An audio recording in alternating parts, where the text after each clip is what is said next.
I tell my kids, you don't say your mom wrote a sex book. You say my mom wrote the sex book. That's what you do.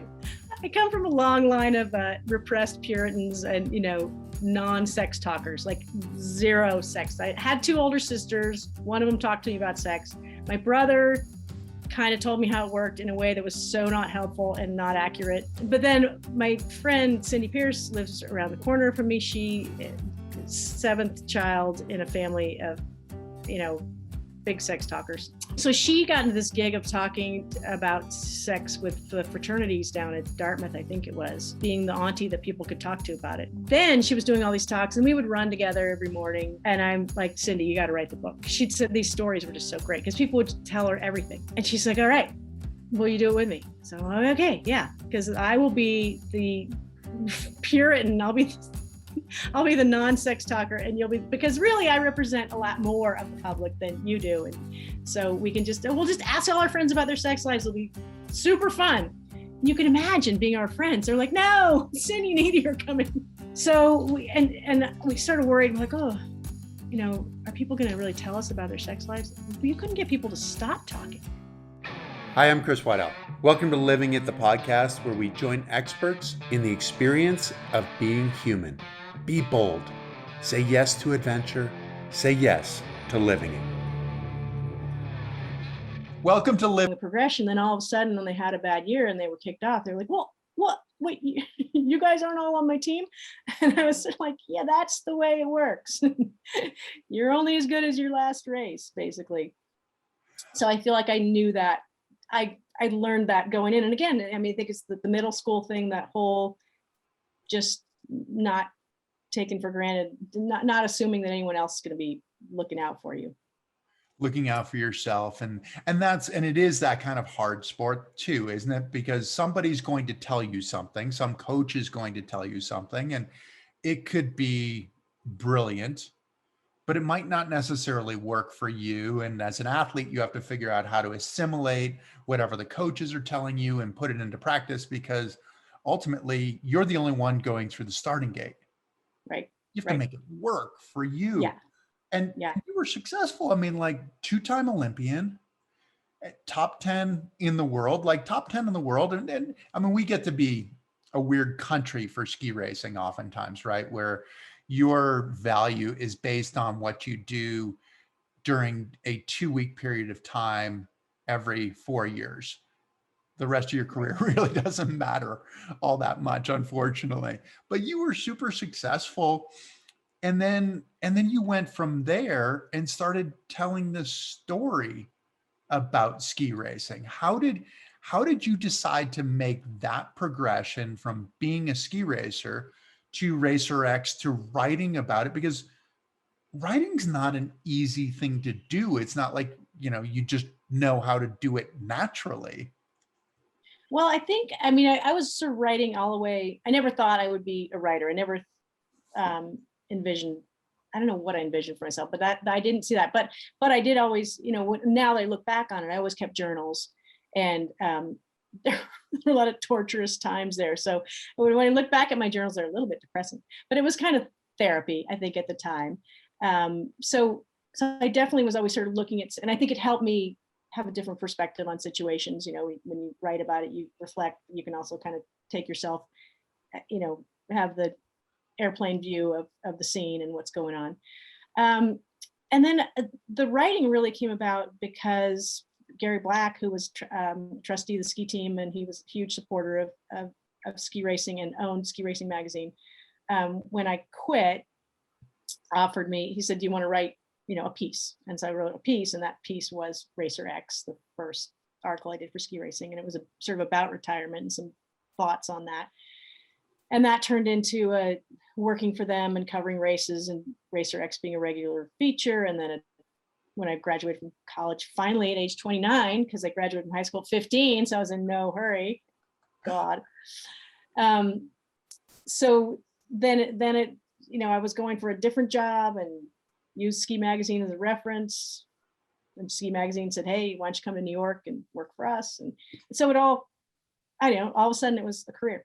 And what I found though, is how much I liked it is because it was a way, I think it's hard to quit. sports as any sport. And with skiing, I missed so much about it. I mean, I didn't miss the actual competition really, but I missed the whole scene and I missed the people, and it was a great way to stay involved. And I think that's sort of the fantasy of everyone, is to somehow stay involved in a way that isn't, you know, I didn't win any medal, as my kids will remind me, especially the younger one. He really, not even a bronze, mom.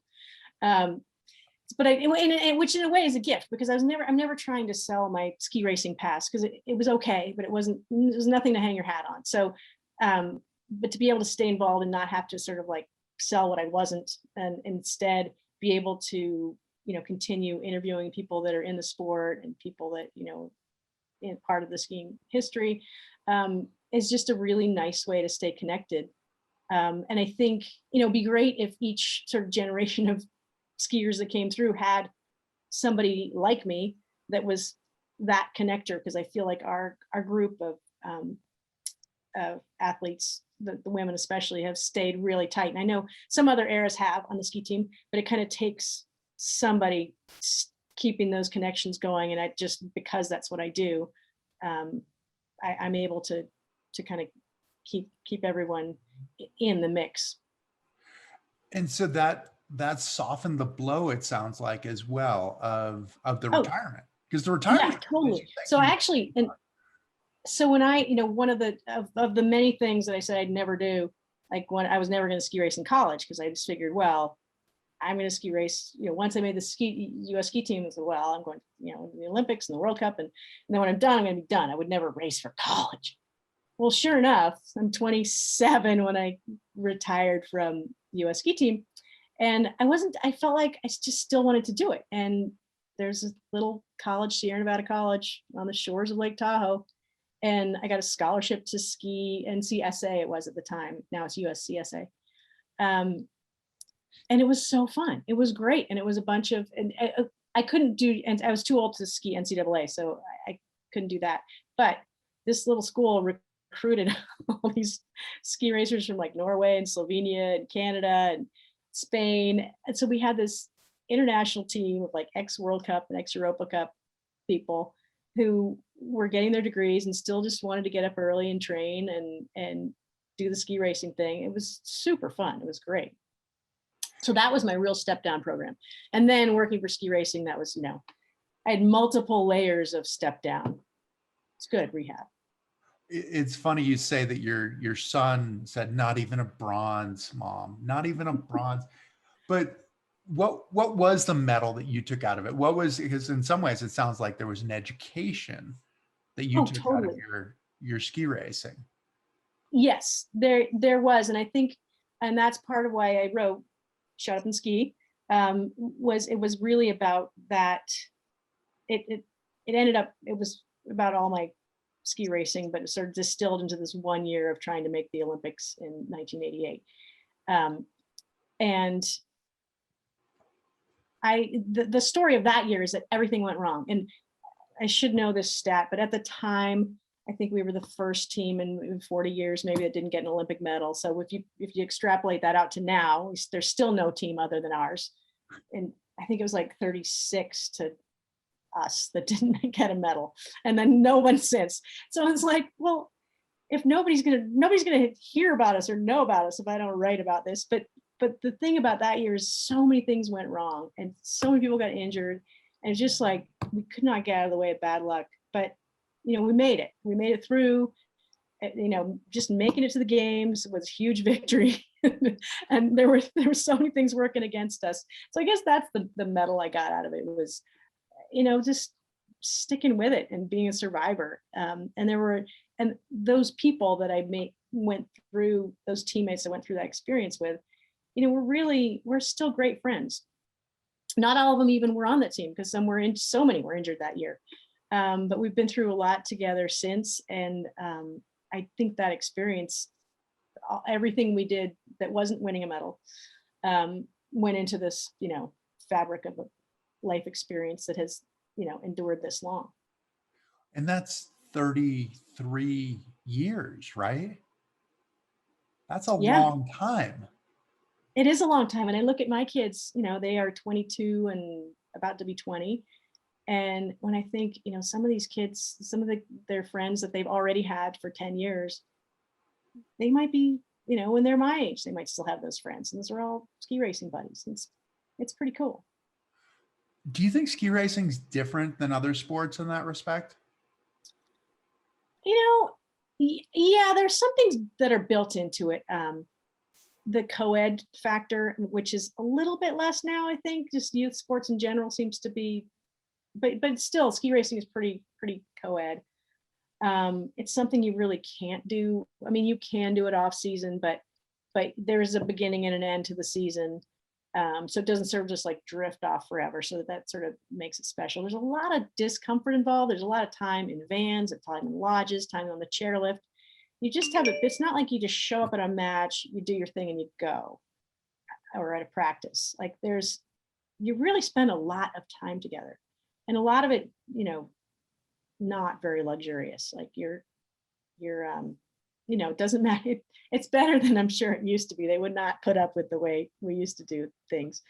But I think it sort of, it does screen people out just because it's cold and it's dangerous and it can be, kind of miserable a lot, but it can be also, it's got the highs and the lows, but you're just together sort of scrapping it out for a long period of time.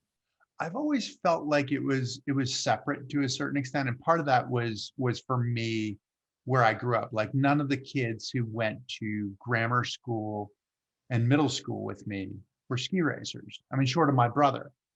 It was the two of us. Our parents would pick us up at school, and we grew up on this tiny little mountain in Massachusetts, and they'd drive us to the mountain 10 minutes away.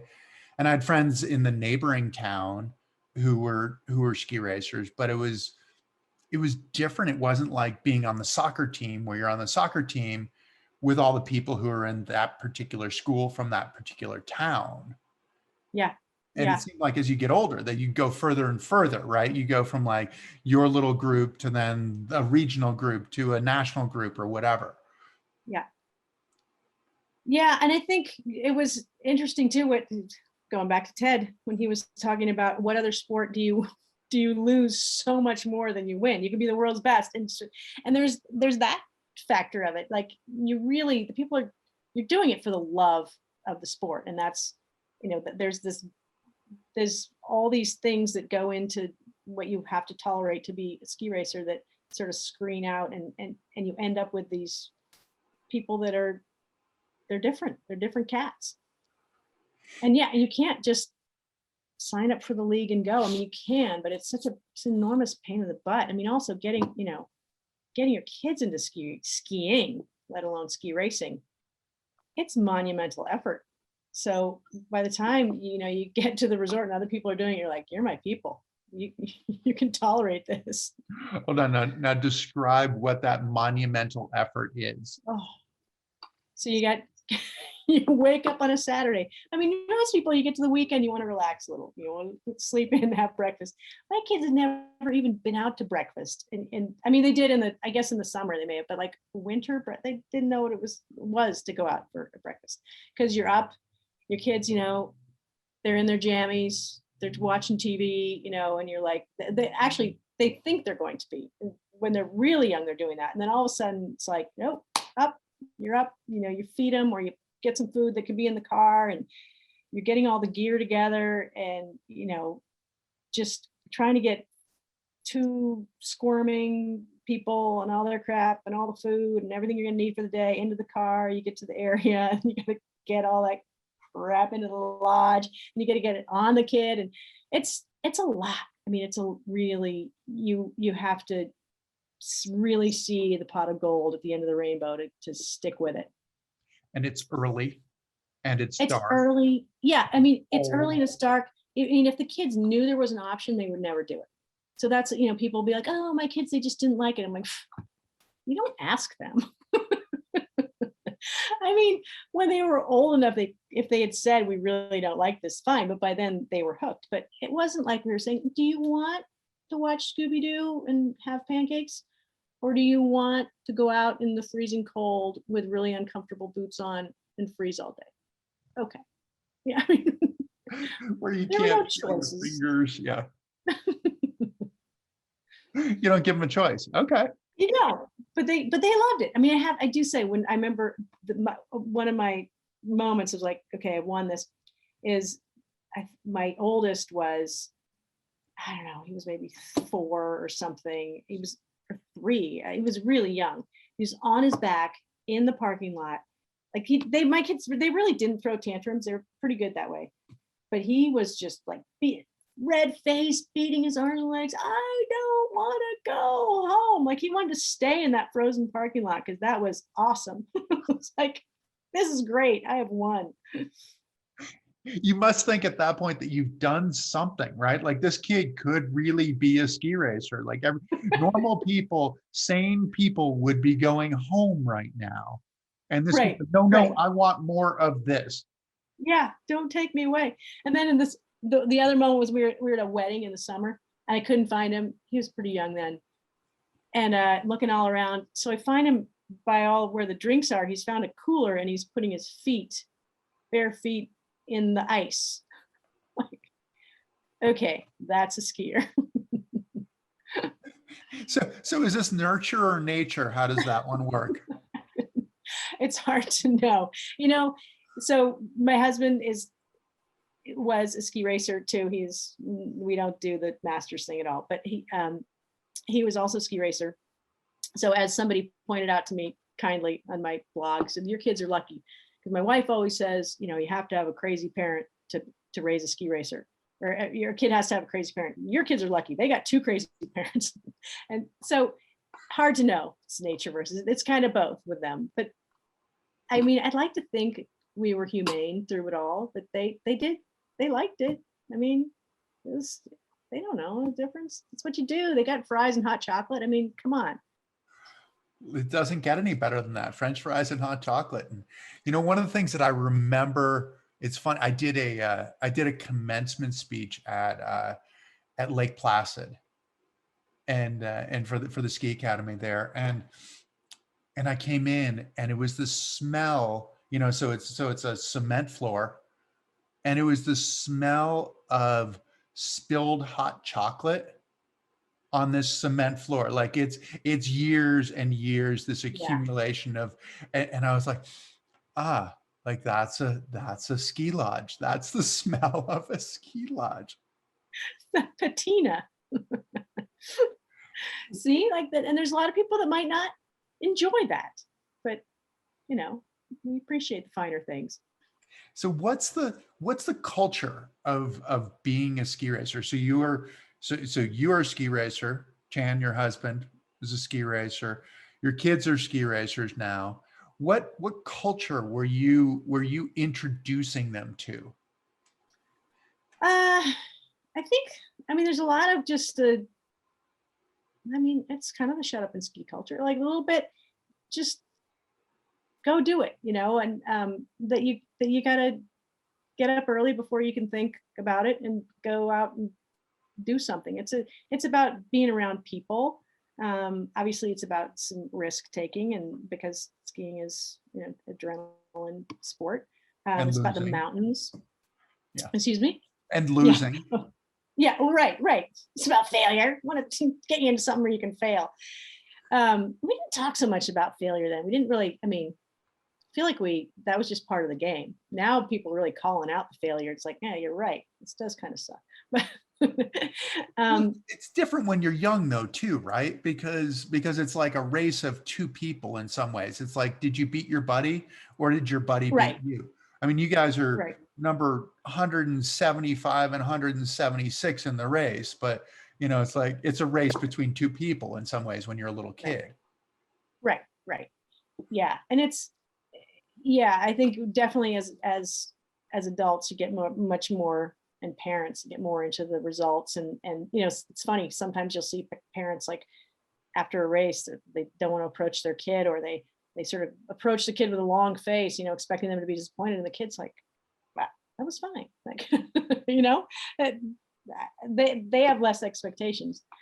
um yeah, I think though that the ski culture is just, it's super healthy and outdoors and you take what you get, kind of like you just do your best with what you got. It's very MacGyver. Um, and things, you kind of never know what to expect. Things change. I mean, I love that on any given race day, the light's going to be different, the snow is going to be different, the course is going to be different for every person. So, just you have to take all that stuff as it comes. So I think it builds, flexible people that can think on their feet and like to have a good time. I mean, skiers like to have fun. It's fun, social. I think there's that. And it's also interesting too, that you spend like an off season preparing for your season, which I don't remember doing for other sports. It sort of seemed like I just did other sports. You just kind of show up, but skiing, you're training specifically for it. But then also, like you can have a race and it can be a great race or it can be not such a great race. And then you can leave and go play on the rest of the mountain. You can go ski through the woods. As a little kid, you can ski all those little rabbit trails, or you can go jump off cliffs, or you can go ski powder or bumps or whatever. And I don't think that there's that in other sports. Like you have a soccer game, you're not like, okay, now we're going to go play a different version of soccer. Right. And you're like, oh, you're done with swim practice. Let's just go do some fun laps. No. Yeah, it's true. I mean, I didn't even think about that, the whole free skiing part of it. And I think too, when we got our kids into ski racing, it wasn't so they would be great ski racers necessarily. It was so they would be capable skiers and enjoy it. Because I mean, I was selfish. I'm like, I want to take ski vacations. And these guys, they got to learn how to ski. It really wasn't much beyond that. But then when you get into it, and I always, another thing I said I'd never do, that if I lived in the East, well, I was never going to live in the East. Of course I am. And then, if I lived in the East, I'd never be a ski racer. But then you get back here and the mountains are quite a bit smaller and the weather's quite a bit nastier. But otherwise, what else are you going to do all winter?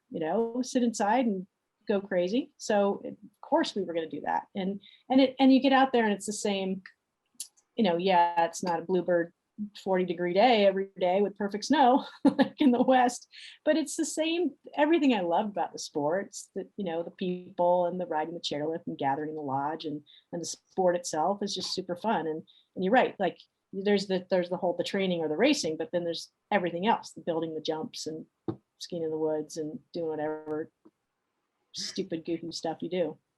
Which is great. And that's the stuff that you tell stories about for the rest of your life and create these long lasting friendships. Now you brought your kids into ski racing, you said selfishly, so that you could go on ski vacations. And so I'm assuming that they could keep up. Yeah. Now, 20 and 22, is that switching where you are starting to worry about you might not be able to keep up and that the kids are going to abandon you?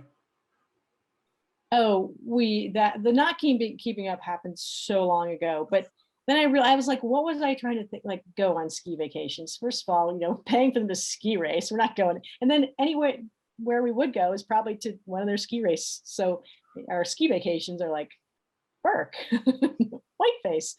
And then if they ever when they are racing west, that unfortunately we're usually not, we're not part of that because we're not going to follow them around unless they start going to places that are really cool.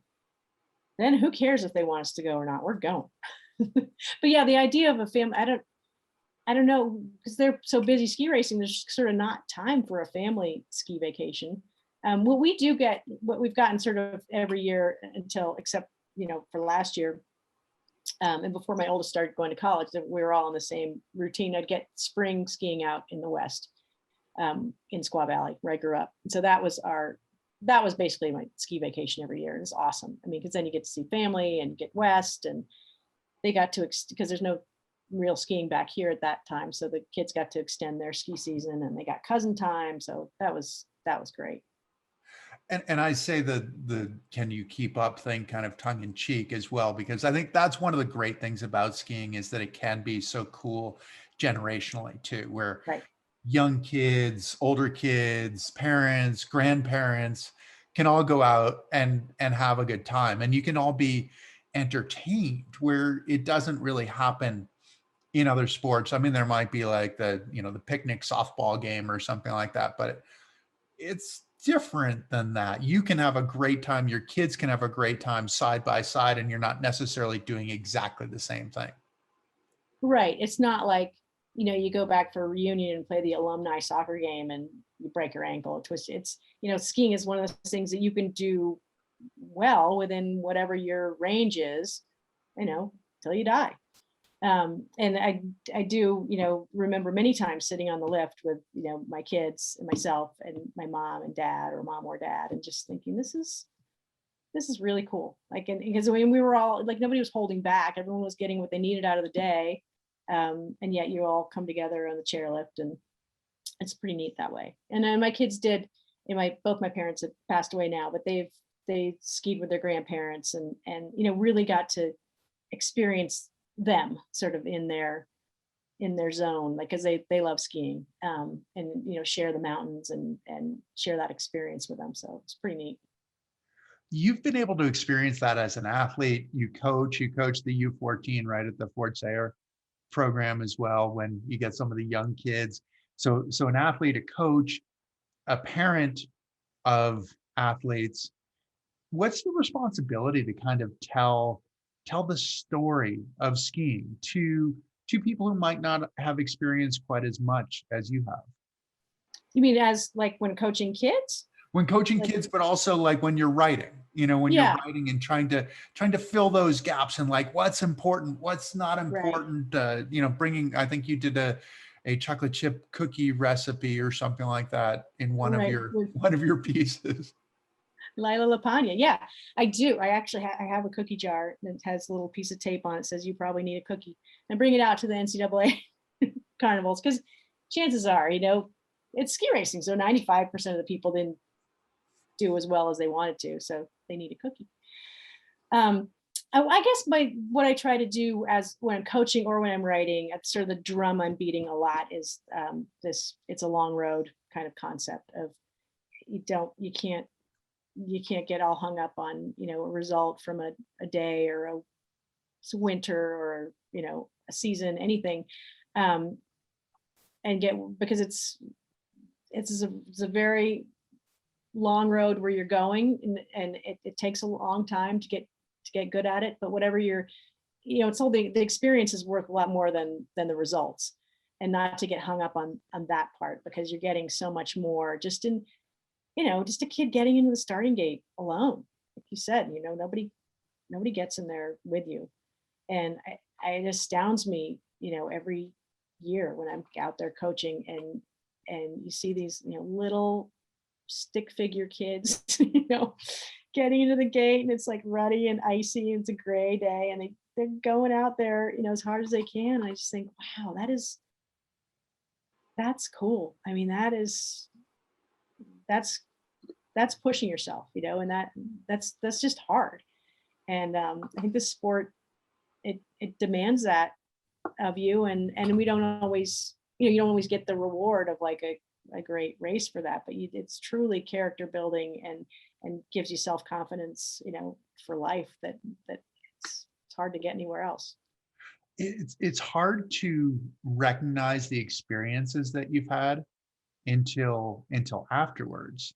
So I'd imagine there's a lot of satisfaction for you to be able to kind of shine that light and say, this was a victory.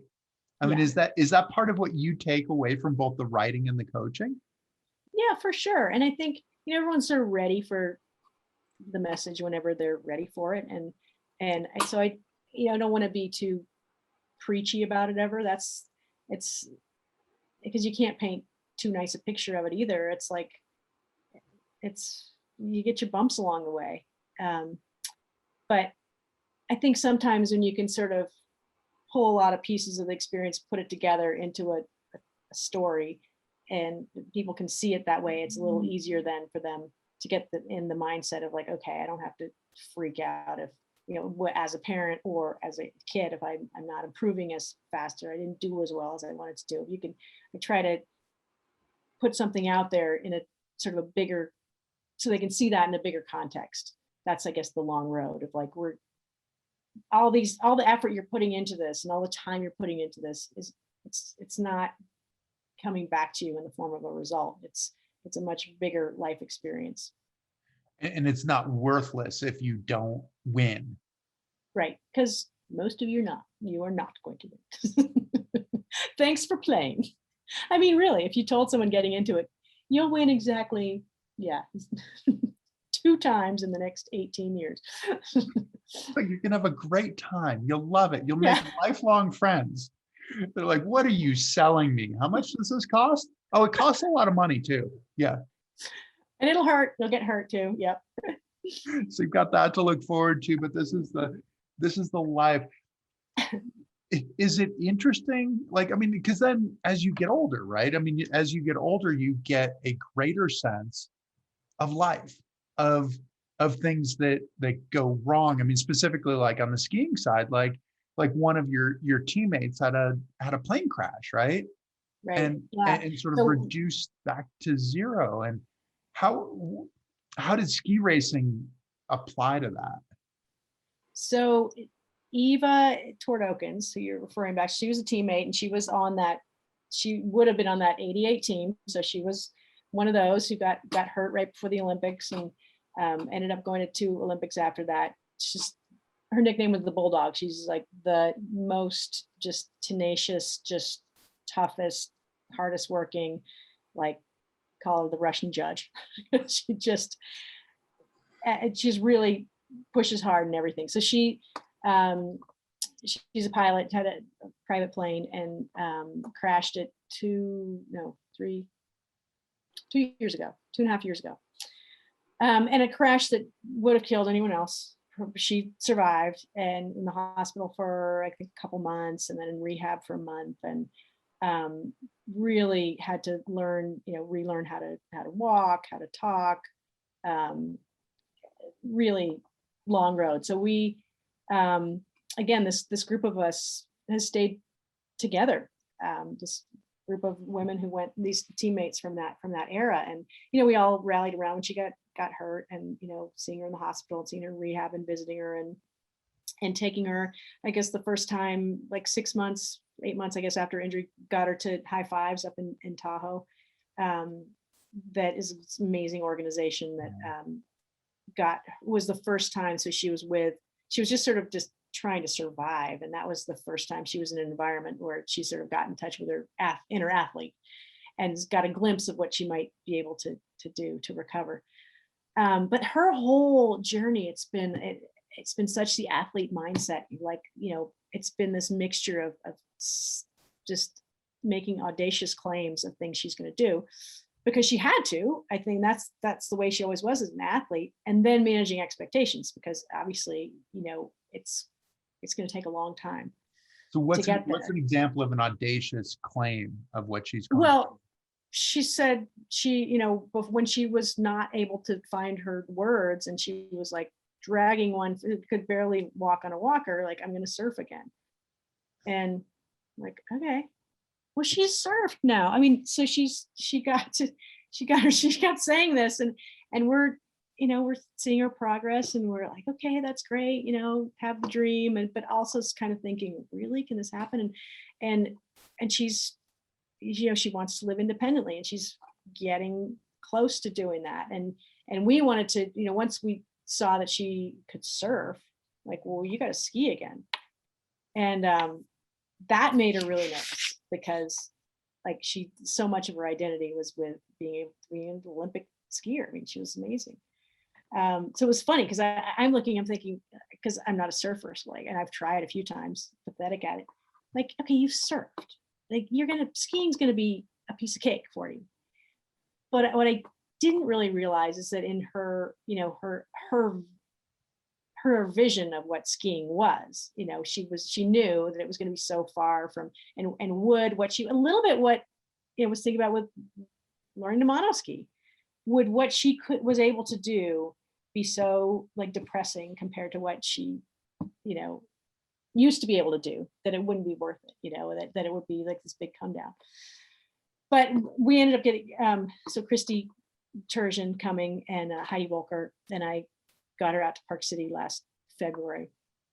and she did ski, and it was amazing. It was really cool, and it was hard. I mean, and she was sort of like every step of the way reminding us of how hard it was going to be, and I don't want to go for too long, and I don't want to go on anything too steep, and we're trying to assure her, no, you're going to be great. It's going to be like riding a bike. Not that riding a bike is easy.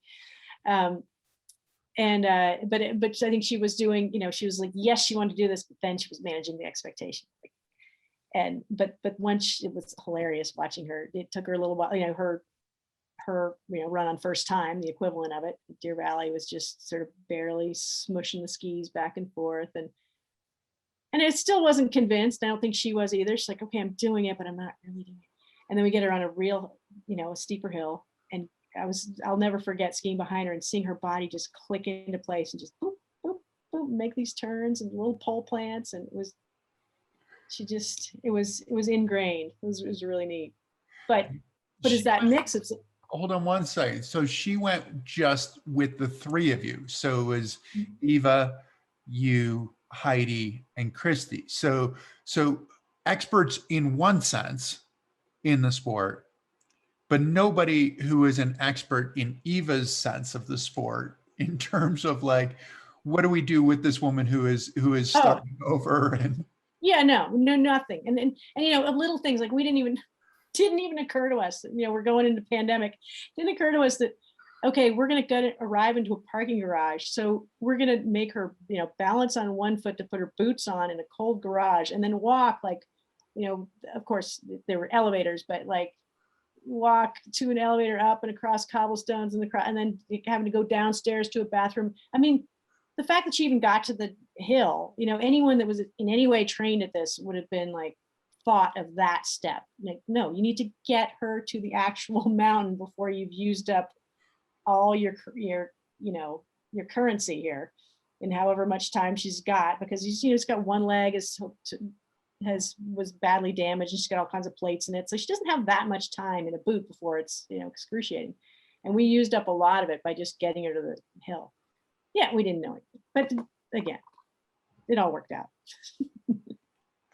It all worked out. And so you saw her click in when you were skiing behind her. And what's the sense of joy for you? Because I'm imagining there was a sense of joy for her, but what's the sense of joy for you when you see that? Oh, it was kind of like, it was a little bit like, having the first like good World Cup race. It was, you get down to the finish, you see your time, your place. It was relief. It wasn't like pure joy. It was just like, thank God. Because I realized it was sort of not, I think all of us were doing the same thing. We weren't allowing ourselves to really think through the scenario of what if this didn't work. Whereas I realized later that's what Eva was doing the whole time. She'd had enough things that hadn't worked and knew that feeling. And I think she had to, like, to protect herself, she had to have gone there in her own mind, like that this is not going to crush me if it doesn't work. Whereas we were like, oh, it's going to work. It's going to work. And then, and we just didn't let ourselves go there, that what if it didn't work? But I think in all our minds, there was this like, ooh, that would be bad. So it was a lot of relief. And then it was joy. And then as she relaxed into it more, it was just like seeing her face, like this smile that just hadn't, it was so unguarded and just pure joy. It was so great. Yeah. Well, I think about it and I think, she has this unconditional love and support from her former teammates, right? Like there couldn't be a better situation. But then in some ways, there also couldn't be a more difficult situation because she could possibly disappoint you and lose this connection. But I do think that's where the comfort was, because she knew, like, that's what you get too out of having lived through what we've lived through together, just in competing, is you've seen each other at your worst, your best and your worst and everything in between. So I do think she felt pretty safe, and like, even if this is worst case scenario, it stops here, it's not. And she was very, adamant that we didn't have more people there for that first day, for sure. And even as people kind of came in the next few days, that she was a little nervous, and then once she could do it, she's like, okay, I got this. And then bring them on. Well, that is the big worry for all of us, isn't it? Like, I mean, it's probably like you and I going out and monoskiing and like, okay, you like I was completely relieved when you could actually do it. When we weren't just picking you up the whole time, I was like, okay, we can do that. And I would imagine that there was that same relief for you of like, okay, I don't want to be a burden flapping around here like a fish out of water on the beginner. Yeah. You know? Yeah. This is not the story that I thought it was going to be. And B, still got to write it. And oh, Yeah, first see, I time was really wasted great. That's where Chris's we time. stayed all day, all the whole 2 days. We were just on first time. It was wonderful. Great view of the parking lot. I do that, when you do kind of rewrite scripts in your mind when they're not going well. I'm like, okay. Maybe it could be about this. It is, but it is this progression, it seems like, right? This progression of like skiing is such a foreign activity, like when you think about it, right? Because so many other sports, the first element is running. Like, can you run? Can you play tennis? Can you run and swing? Can you run and shoot in basketball? Can you run and kick in soccer? But skiing is like, okay, we're gonna take these really long things and we're gonna put them on your feet. So Yeah. Can you be okay with gravity and the Ouija board? Oh, yeah, back to, so Eva, so we did Deer Valley, and then that was kind of funny. So we went to Park City for a day, and she's like, I want to go up Payday because that's really easy. Because I remember that I raced on that hill. It was easy.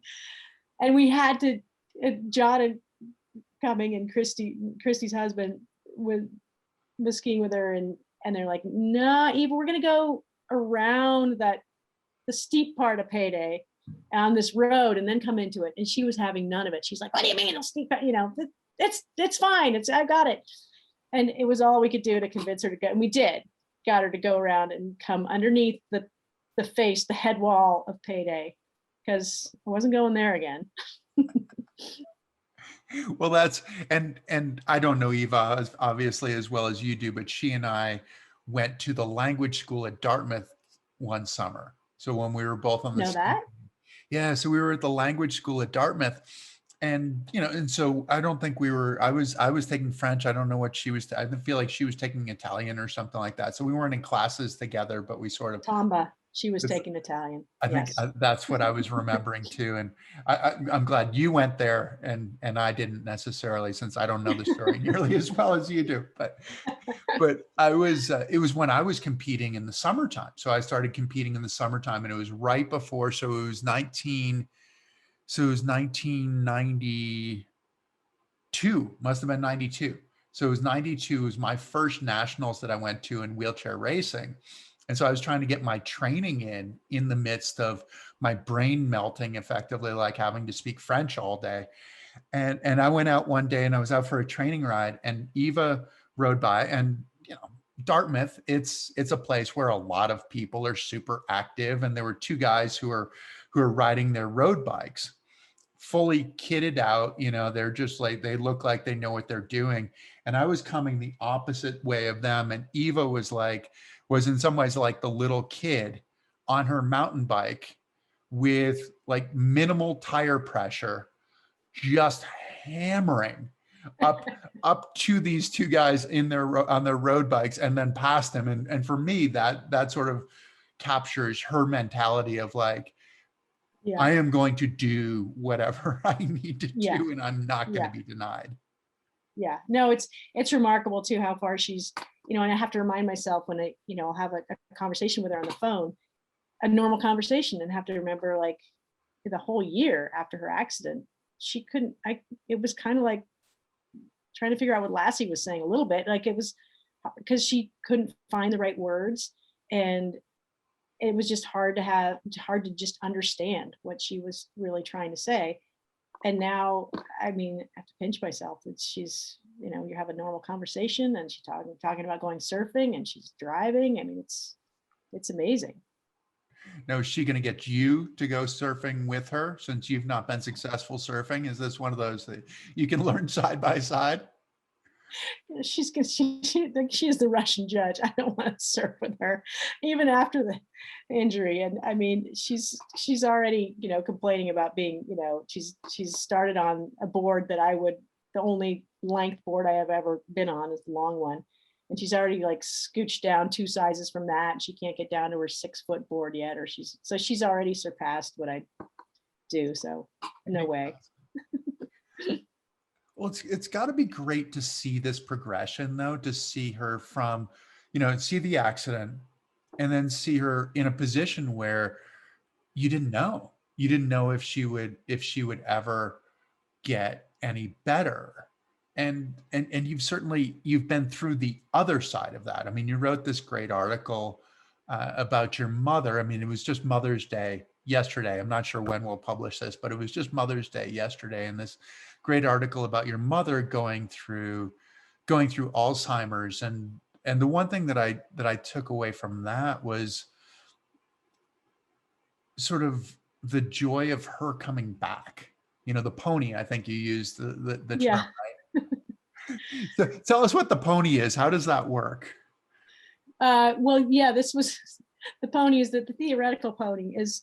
So it was really just about they call Alzheimer's a long goodbye, and it's not. My point was, it's really not. You don't actually get to say goodbye, and being able to say goodbye to someone who can understand it and you can understand them, that would be like a pony, getting a pony for Christmas. You never get that. Oh, that's right. But you do get the pony. Now I'm remembering the article. Yeah. But you do get the pony. Yeah. Because once my mom had passed away, I was able to boom, she was back as the mom that I knew, and not the one, not the disease. It was, I was remembering the person, not the disease, where in the last, 3 years of her life, really, it was so much of the disease coloring every experience with her, because she couldn't communicate. And it was just frustrating for her, and obviously, for us, but much more for her. And it was such a relief. That was what, like a pony at Christmas, it was not expected. I thought, I just thought, boy, it's been so bad for this long. Now when she dies, it's going to be that much worse. And it was like, oh no, this is better, because now I'm able to just sort of wallow in the memories of my mom and be able to think of her that way. And it was interesting, because she was the last few months of my mom's life was when Eva had her accident, and I would try to talk on the phone, or seeing Eva in the hospital where she really couldn't communicate, and then my mom passed away, and then I was spending time with Eva, and it was very similar, that frustration of not being able to communicate, and sensing the frustration of the person trying to be understood that couldn't be understood.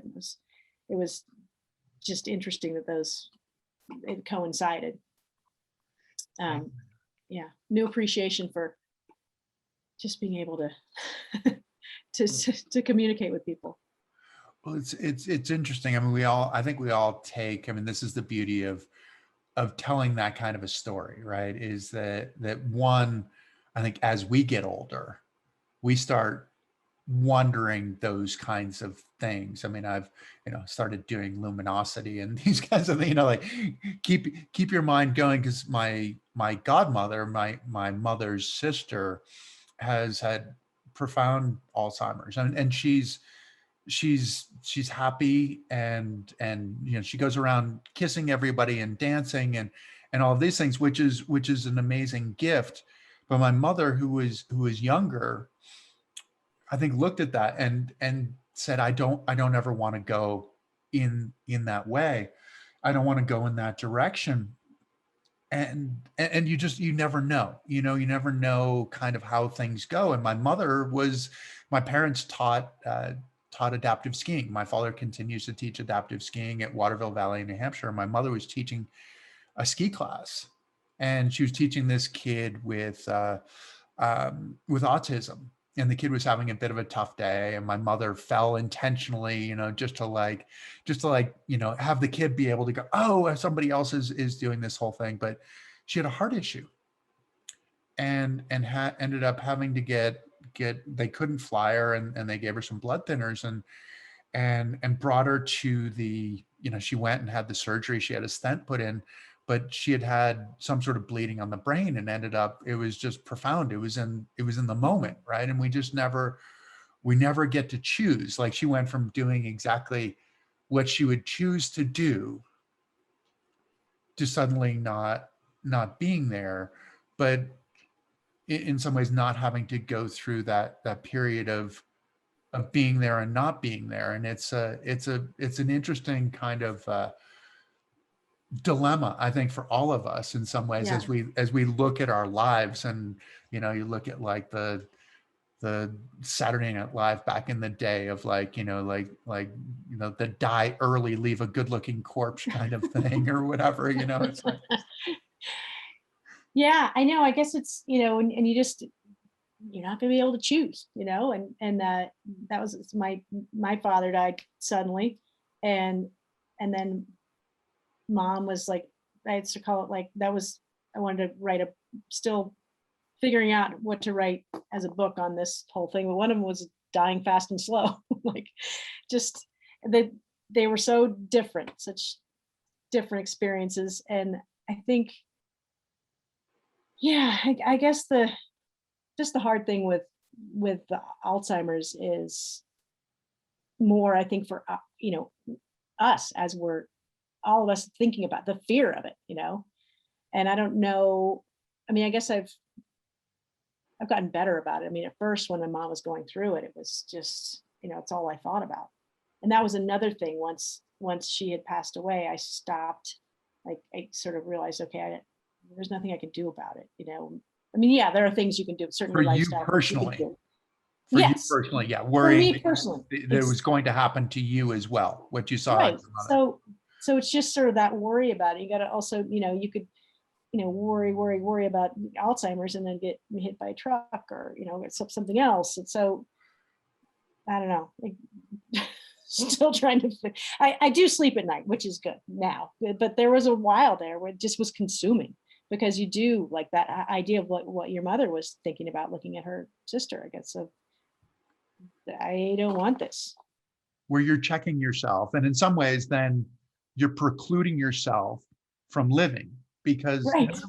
none of us have that big fish moment, right? That movie Big Fish, where he knew like when and how he was going to die. Oh, I'm trying to think. It's what the heck is the name of the guy who it was like the guy who did Edward Scissorhands, and I'm trying to think. I almost had it. I can't think of the oh, name of the director who did it, but this oh, guy knew, like, he yeah, knew when it was yeah, going to happen, and none of the rest of us know yeah, when it's going to happen, and yeah. so It's we don't have much of a choice, right? Well, we don't, and there's just this super uplifting conversation, but we don't as a culture talk about end of life. It's just one of those things that our culture doesn't talk about. And that is another thing that I do want to write about more. And I don't know in what, I mean, that essay was one way of talking about it, but there were a lot of things along the way that I learned that I wish had just been, I mean, I was very grateful for any sort of perspective I could get from people that would talk about end of life, because there's no experts in it. I mean, there are, but not from firsthand experience. But especially with Alzheimer's, which can potentially be such a long drawn out thing.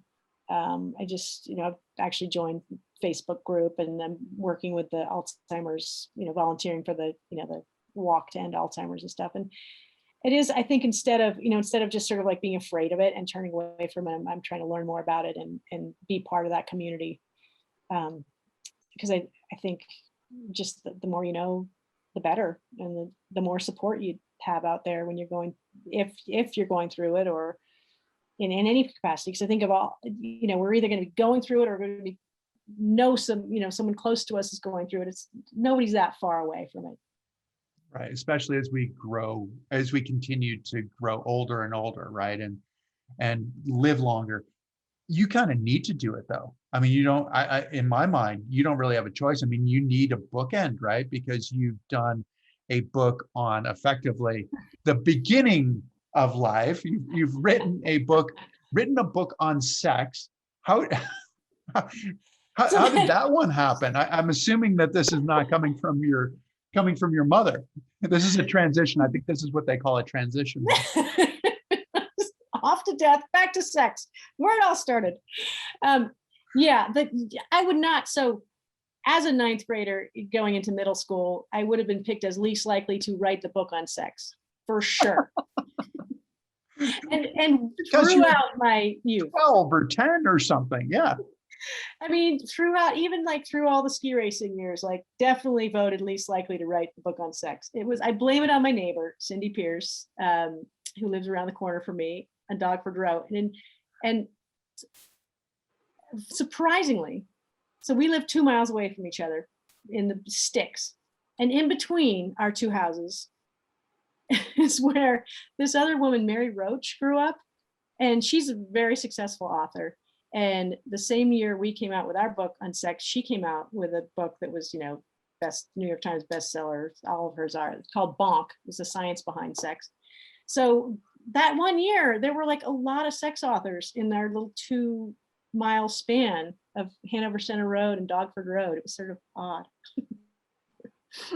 But anyway, Something Cindy in the water, right? I guess that's what it is.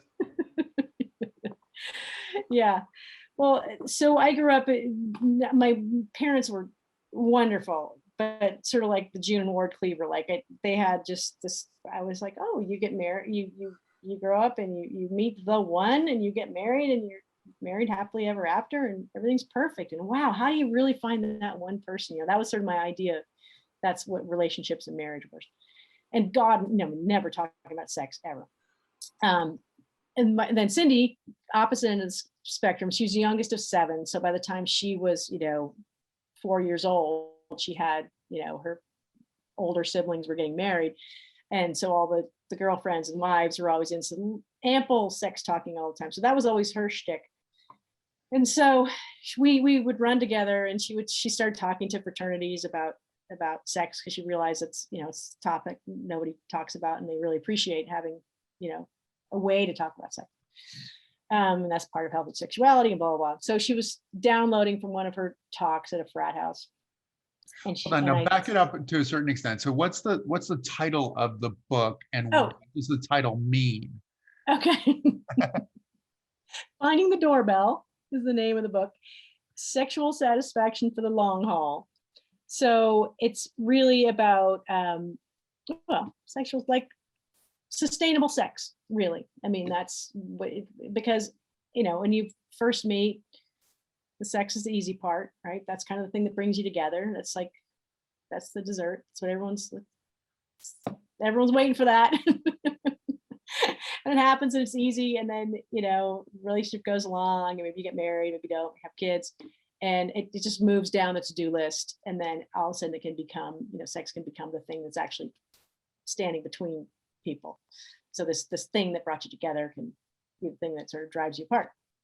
And for Cindy, though, wasn't the doorbell a revelation for her? Wasn't that? I mean, this is like her sexual pleasure kind of thing that she suddenly her first realized. Orgasm in the toilet stall or whatever. She's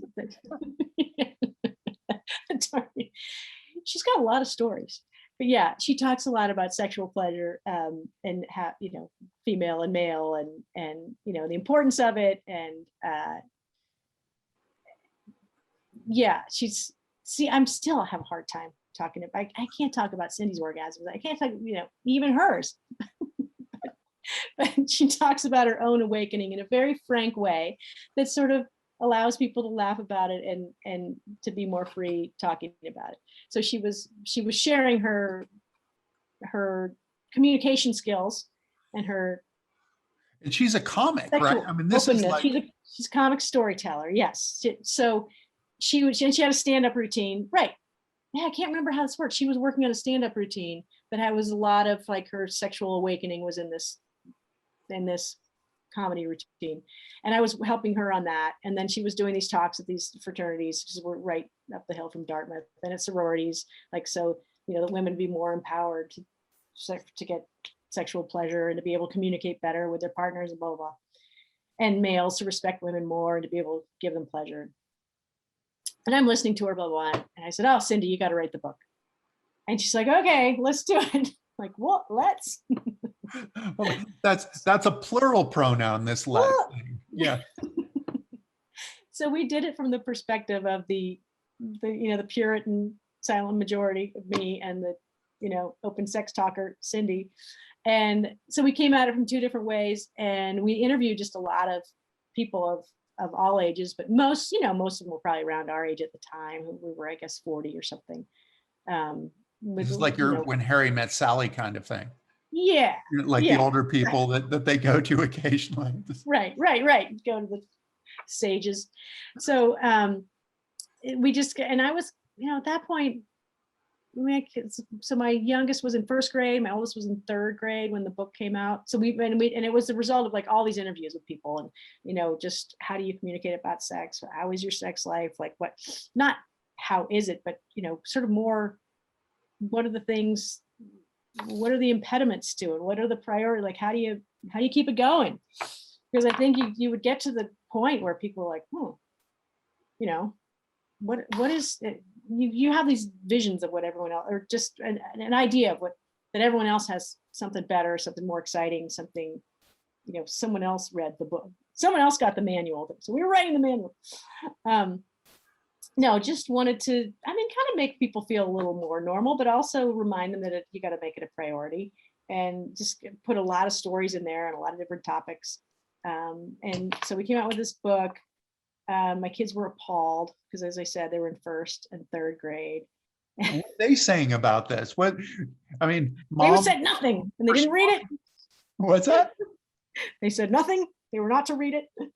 No, they were. The unfortunate thing is they knew that Cindy and I were going down. We did it at Dartmouth College and then in the Hopkins Center, which is a little like a student center, and there's food in there and stuff, and it's college students going in and out. And if you're a 40-year-old woman, two 40-year-old women sitting there, you are invisible. So, we could listen in on everyone's conversations.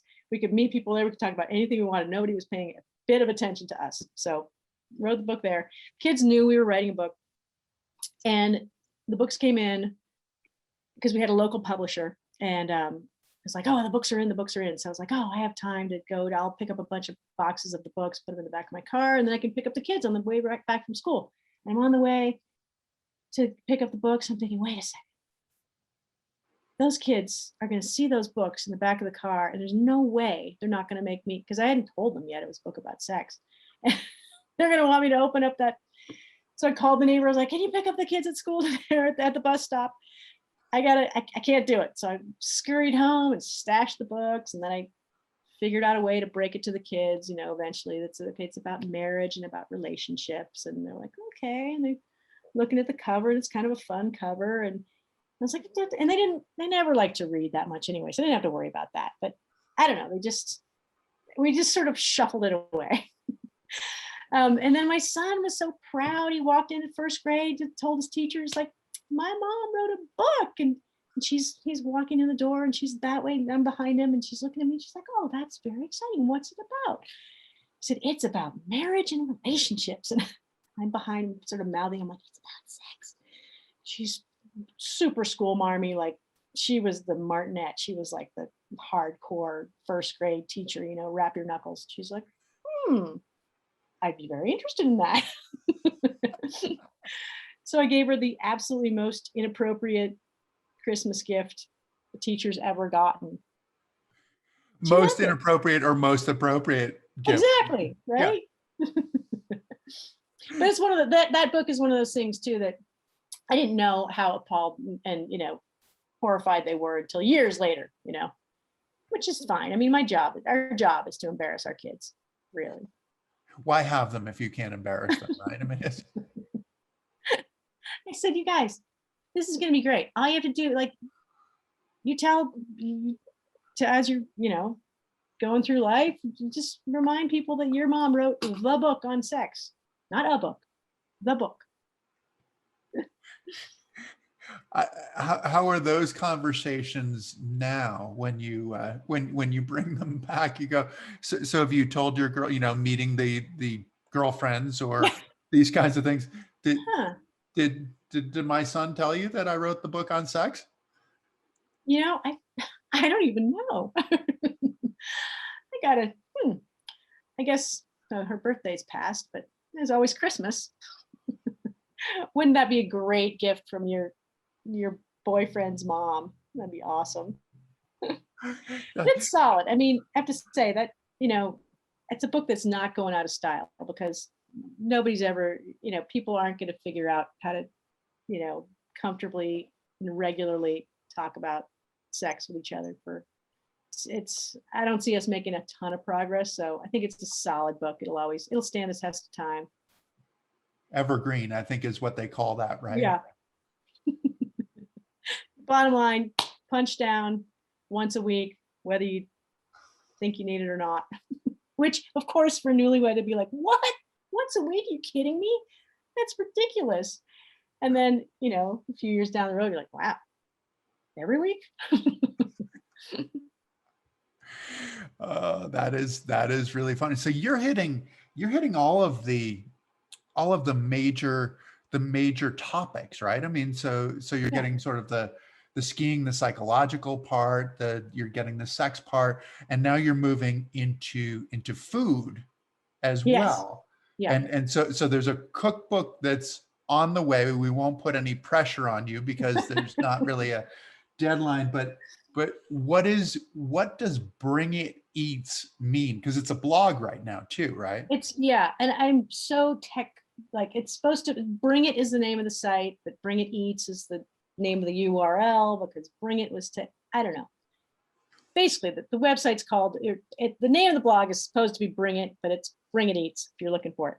And the idea was and actually that came from Cindy too. The original recipe that I wanted to get out there was one that she runs an inn, and there was like some neighborhood hors d'oeuvre that got passed to them from somebody else, and it's like a big hit. So it was basically trying to compile all those things that people always bring to your house that everyone asks for. So trying to just like there's a coleslaw that is sort of famous in these parts that I got out of like Sunset magazine, 20 years ago. And this thing stands the test of time. It's like, I gave it to the plumber. Like I gave him the recipe and he was like, I feel so guilty because everywhere I bring it, oh, hero, and it's not really mine, it's yours. I'm like, no, it's yours. So I named it Hero Slaw. So Hero Slaw is was the impetus for that. And this other hors d'oeuvre, this bruschetta.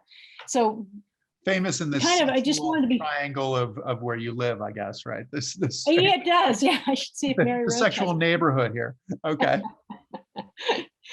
Yeah, well, Cindy does run an inn, so she gets a lot of material for that. As an innkeeper, you get a lot of, she gets a lot of good intel. Oh, her kids. Whew, talk about she's done a better job embarrassing her kids than I have. Well, you can always threaten your kids with that. Let me have Cindy. You can always threaten your kid. Let me have Cindy come over and talk to you about that. And her kids are rock solid too, because they're like, you cannot. They will not flinch at anything. She trained them young. That is funny. So what's the idea? So it's the recipes that are always requested at like the potluck kind of thing. But it sounds like it's supposed to be relatively easy. Which cooking can be intimidating, right? Right. So fuss-free stuff, like because just, life is too short to be like doing overwrought. I mean, that's great. Like, I'm glad that there are people that like to make their own croissant. That's awesome. Like, that's not me. And there's certain things you just buy. So this is all stuff that, you can see yourself also that travels well. So like you get invited to, it's stuff that will get you invited back. That's the other part. So someone says, come to our, lake place for the weekend. Well, you don't come there with like a bottle of wine. No, you got to pack the frozen drinks in the cooler just right with the slaw, with like all the special stuff. So you get there and they're like, oh man, you got to come back next time. So that's kind of you just like, it's like job security. It's invitation security. So you bring the recipes, and do you bring the sex book at the same time? Like these are the gifts that you can give, right? Here you go. I want to make sure that I get invited back. I want to be your favorite. No, or you just like leave the sex book on the, on the bedside table as a little parting gift. Wow. Now the storytelling part of it, what so you're doing the cookbook, but then you're involved in a movie, aren't you? So that is, we're making a documentary about Spider Savage. So I'm back up involved with I'm on the board of the Bobby Addy Ski Foundation. And did you know Bob Oh yeah. Bob ever? was a Yeah. Middlebury guy. I knew Oh, of Bob. course. Yeah. Duh. Right. So yeah. And he would do our Middlebury guy. nationals. He came and did our nationals, which was great. So Yeah. we were never on television. I mean, like ski racing really was barely on television at that time. Yeah. But he Yeah. would come to what were the disabled nationals, and now they'd be the adaptive nationals. But yeah, Bob came and loved it the way Yeah. that Bob loves Yeah. skiing and just Just such spectacular. an enthusiast, such a cheerleader for the sport. And I mean, just for anyone that doesn't know his history, but if you're a skier, you probably do. But he coached at Middlebury and then coached at Colorado at CU, but also the national team. So he started the US ski team, and then 10 years of that, and he moved on and he started the World Pro Tour, and then did all the ABC commentating. And NASCAR too, right? Started NASCAR. He didn't start NASCAR. It was John Fry, but he popularized it. Basically, he knew how to get the right people involved and get grow things. So then I was when I first retired from the ski team, I was some kind of representative on the board of the ski team, and then many years later I came back I'm on the foundation board of the US ski team. And Bob would come to the big annual meeting at Beaver Creek, and he'd sit in the back of the room on until he was in a wheelchair, and he would beat the same drum every time. He'd back there, like out of nowhere, he'd be like, "It's too expensive." It's like, it's too. So he was all about making ski racing more exciting, which he thought the dual format. He thought that was the best form of ski racing. He thought it should be more affordable, more accessible, for a grassroots level, and also at the US ski team level, because you used to have to pay a bunch to be on the US ski team. They closed that funding gap now. He was about college racing, about it being more viable, getting more American college. He hated all the having the circuit so dominated, the college circuit so dominated by European skiers. So there were certain things that were just his hot buttons. So before he passed away, a bunch of the old pro racing buddies got together and started the Bobby Addy Ski Foundation. And then after he passed away, it sort of gained more. It was like, okay, what is our mission? And it's really just sort of passing, championing the things that he cared about, and that was accessibility, dual format. Actually, not the college stuff is kind of, that's something I do. That's not necessarily within the purview of the Bobby Addy Ski Foundation. But within, so the Bobby Addy Ski Foundation has tried to find ways to keep more accessible, get skiing more exciting. So there was this mission of getting these dual starting gates, like raising money to get a set of those parallel gates to these little areas so that they could put them up and get more enthusiasm around dual racing. And then as we were doing that, became this effort to get Spider Savage into the Ski Hall of Fame. And Spider was kind of, he was an Olympic skier, he was on the US ski team. So he raced for Bob at CU and on the US ski team. And then he was like the marquee, he was the guy for the Pro Tour. He won the first 2 years of the Pro Tour, I think. And he was really the face of the Pro Tour. And then, so he, in 1976, he was killed by his girlfriend in Aspen. And because it was he was such a big, everybody loved him. He was such a big presence. And I think it was because it was so traumatic. People kind of turned away from anything about him. So he was never inducted in the Ski Hall of Fame, and he totally should have been. I mean, he was, and subsequently people that did get inducted found out that he wasn't in, and Tyler Palmer was one of them. Said, I never would have accepted if Spider hadn't been in there. So he just didn't know. So he so he got inducted to the Hall of Fame, but then his induction was supposed to coincide. It was supposed to be last year, and then the pandemic got it pushed to this year. And anyway, it's pushed again. I think it's going to be next year. But in the meantime, we decided, his story really needs to be told. And the people around that were his peers, we've got to capture these stories now because let's see, he'd be, late 70s now, I guess. So we went around gathering, trying to get interviews to do this documentary. Because it's like, it's a sports story, but it's a soap opera.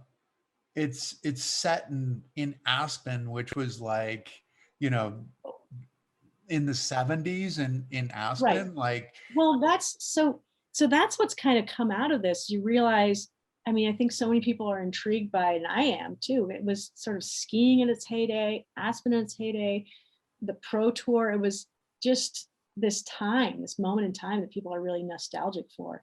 And he was this champion that was, humble and fun loving, good looking, long and flowing blonde hair and everything. He was a red, white, and blue, and the K2s, and he had it all going on, and was just genuinely a great human being. So it's been really fun, sort of. I think that we've sort of felt this responsibility, like, and he was very close. He and Bob were very, very close. And it just became this responsibility to kind of tell this story, and finally get him the credit he was due, and also just to celebrate what skiing was and what it still is, and maybe what it can be. It's funny seeing the pro tour come back, and just kind of interesting to think maybe this will bring some of that fun back into it. Well, it's interesting also in that, and I'm sure you saw this when you first started going to World Cups, that you're an outsider again, right? You're an American going to Europe to ski to compete in a European sport. But yet the pro tour, albeit there were a lot of Europeans on the pro tour as well, but it was an American version of the sport. It was sort of like the All-American. You talk about Spider being sort of the All-American guy with the red, white, and blue K2s and stuff like that. But it's telling that American. Bob was like, he was a football coach, I think, at Middlebury too. He wasn't just a ski coach. He brought a football mentality to ski racing. And he definitely was one of those, like, fake it till you make it kind of guy. Just because he wasn't, he raced a little bit, but he actually, I think at Middlebury, he actually if he got recruited for skiing, it was Nordic skiing. It wasn't alpine. I think he was on the Nordic team, because I remember talking to one of his teammates and he said, oh, no, Bob wasn't good enough to ski alpine. He skied Nordic. Yeah. And then I think he said he faked a heart condition or something. He didn't want to ski Nordic. I don't know. But yeah, and just bold and enthusiastic and visionary, doing big things. And he just, a lot of what he stood for is, I think some of what skiing needs today. One of the many people we interviewed said, we need more Bob Biattis today in the sport. Well, because I think he was the guy who was after the underdog, wasn't he? He was like, as the American, you were an underdog, and he was the coach for Jimmy Huga and Billy Kidd in, was that 1960? I believe. It would have been 64.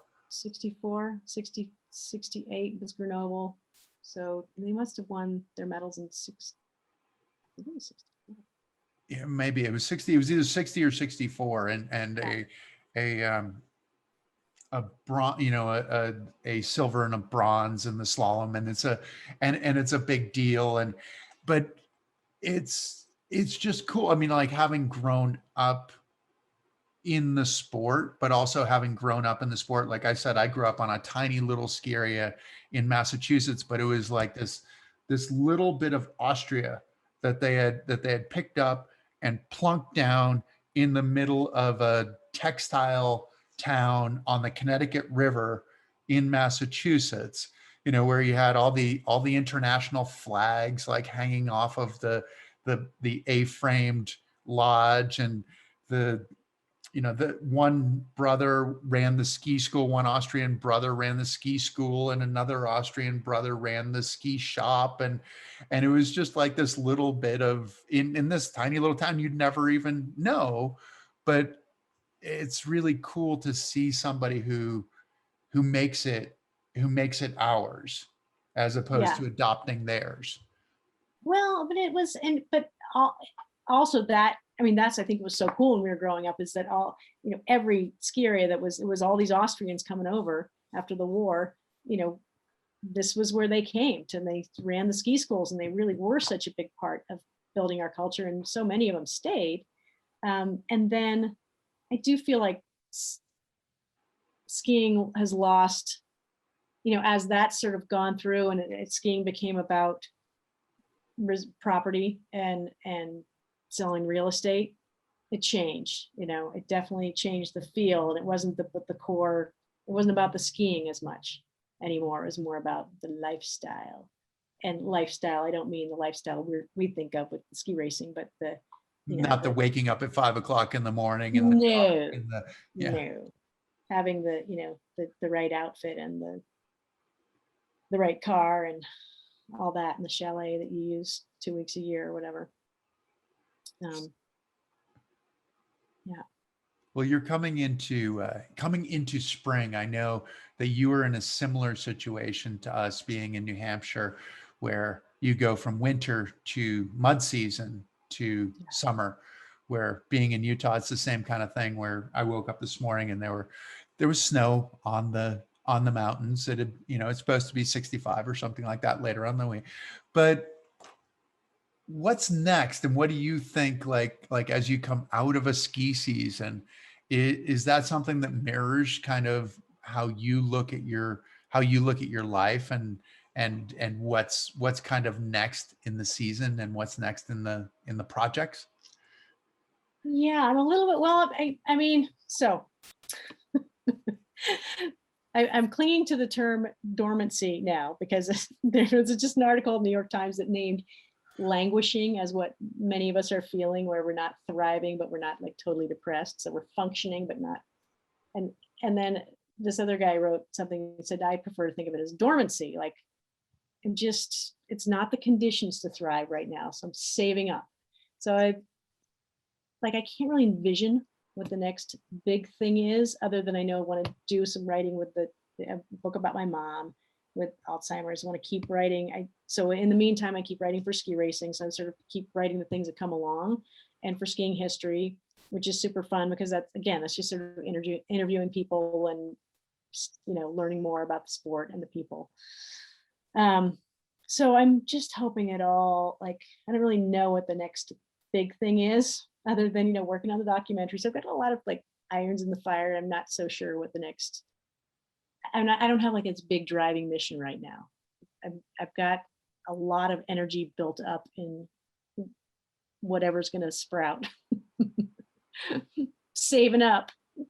Well, that's okay though, right? I mean, I often think of ski racing as where you put a lot of energy into something, into your sport, and you don't really see the benefits of it, right? This is an analogy I've used so much. It's this 8th grade earth science project where we melted ice and took put it over a Bunsen burner and took the temperature, and the temperature goes up and then it flattens out and then it goes up and it flattens out. And it's creating this metamorphosis, which seems appropriate also given the dormancy, given the rebirth that is about to happen. We're starting to see some green leaves here, which is super exciting.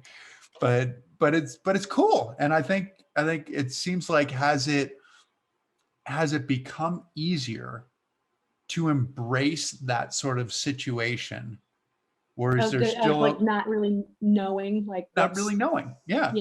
I think so. I mean, I think, they're definitely, you listen to enough, we've all listened to enough podcasts in the last year plus.